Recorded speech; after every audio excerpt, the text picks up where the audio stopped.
Previously on Flowers for Zoe, Stories for Dennis. You working with the program in the morning? I need to see her in person before I can continue. What then, if anything, do you need to support you? I don't know what I need though. I'm so I don't know.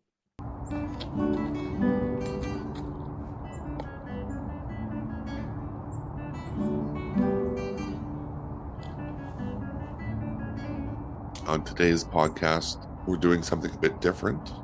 Lara's going to read a blog post that I wrote called Monsters. It's on our website. And we're doing this in preparation for next week's show, which is going to be about stigma. So here is Lara reading Monsters.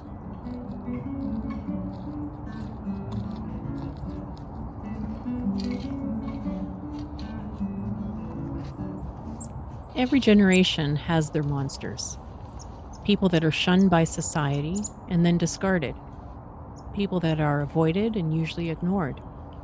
We walk around them, avoid eye contact, and hope they don't attempt to engage and make it awkward for us. Junkies are today's monsters. They walk funny, scratch themselves, fidget, sniff, wipe their noses too much. They are often outspoken and loud, and have a lot to say, especially to people with no intention of listening. The behaviors we see are the result of a multitude of narcotics, both illegal and prescribed, substances used in an effort to stop pain and avoid withdrawal. It's about managing the symptoms of trauma. With the rise of the methadone clinic across the globe, usually crammed into the back of an existing pharmacy, we can see the junkies standing around the corner waiting and inviting us to stay away from them. They know they are not normal anymore, that there is something wrong with them. And they know, everybody knows, and they especially feel like everybody knows. They've stopped expressing that hurt from stigma long ago. They numb themselves from that pain too. Addiction management is a full-time endeavor that keeps people fixated on their next dose, always a diminished version of themselves. Their frequented salvation is the nothingness created by the bliss of a bit more opioid intake. It's a stark contrast to how we respond to people struggling with socially accepted forms of physical illness. When someone is sick, we talk to them, treat them like members of society, hold a door open for them, smile, all the way we humans use to let other humans know I'm friendly. For junkies, for people that are struggling with addiction, their disease is often seen as self-induced, a result of lack of willpower and self-control, a burden on society, all clear signs that they are the scourge of the earth and not worthy of help. There are monsters in every generation. In the past, it was witches. Within our time, it's been persons with disabilities, and still today, it isn't anything we don't understand. Our society has given life to the willful ignorance of addiction and the alienation that it breeds. They may be our monsters, but we are their Frankenstein.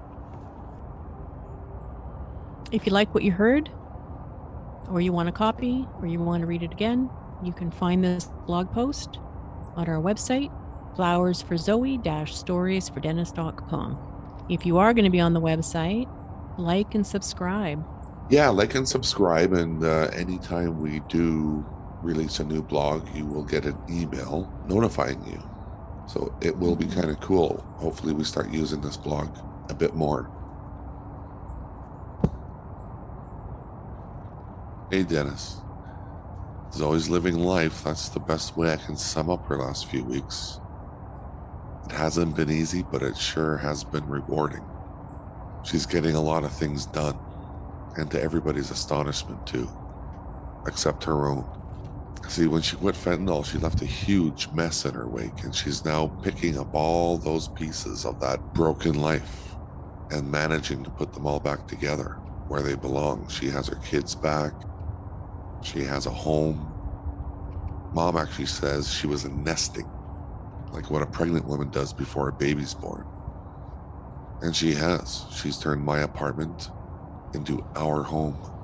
The living room looks homey. The solarium is now a bedroom. My kitchen has never been so organized. But now that she's done all that, her focus will change. Hopefully to school or getting back into rehab. I'm not worried about rehab.